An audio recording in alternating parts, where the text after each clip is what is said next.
আজ আবার চলে এসেছি নতুন একটা ভিডিও নিয়ে। আজ দেখাবো কাঁচা কুমড়োর এক দারুণ মজার রেসিপি।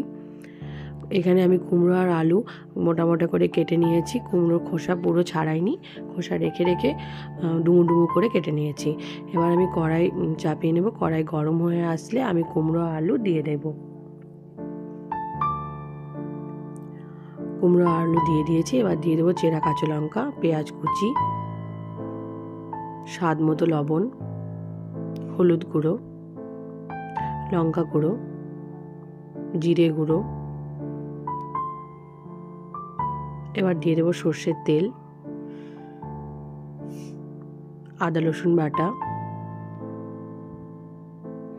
এবার মশলা আর কুমড়ো আলু ভালো মতো করে কষিয়ে নেব। এখানে একটু সময় নিয়ে অল্প আঁচে ভালো করে কষিয়ে নিতে হবে। কষানো হয়ে গেলে আমি পরিমাণ মতো জল দিয়ে দেব।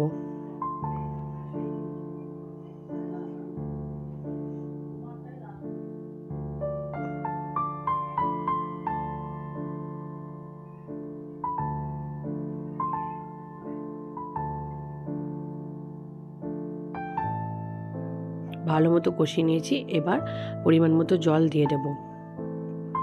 ঝোল ফুটে আসলে আমি সেদ্ধ করতে ঢাকনা লাগাবো। আমার ঝোল ফুটে এসছে। এবার আমি ঢাকনা দিয়ে কিছুক্ষণ রেখে দেব। কুমড়ো আলু ভালো মতো সেদ্ধ হয়ে গেছে। এবার আমি ভালো করে নেড়ে চেড়ে নামিয়ে নেব।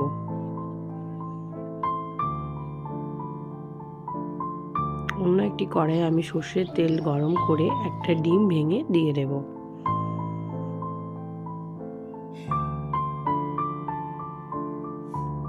ডিমটি ভালো করে আমি ঝুড়ো ঝুড়ো করে ভেজে নেব।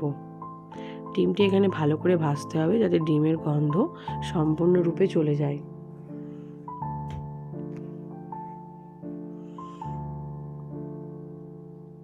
ডিম আমি এখানে ভালো মতো ভেজে নিয়েছি। এবার কুমড়ো আলু দিয়ে দেব।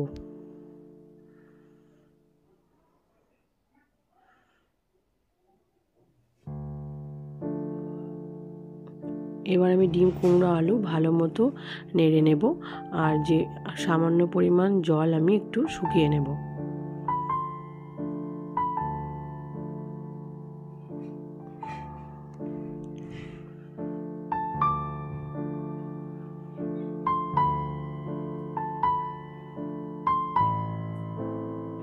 কুমড়ো আলুর রেসিপি আমার সম্পূর্ণরূপে তৈরি। এবার জিরে গুঁড়ো ছড়িয়ে আমি নামিয়ে নেব। রেসিপিটি অবশ্যই আপনারা বাড়িতে ট্রাই করবেন আর কেমন লাগলো আমাকে কমেন্টে জানাবেন। আর প্লিজ আমার চ্যানেলটি লাইক, শেয়ার অ্যান্ড সাবস্ক্রাইব করবেন।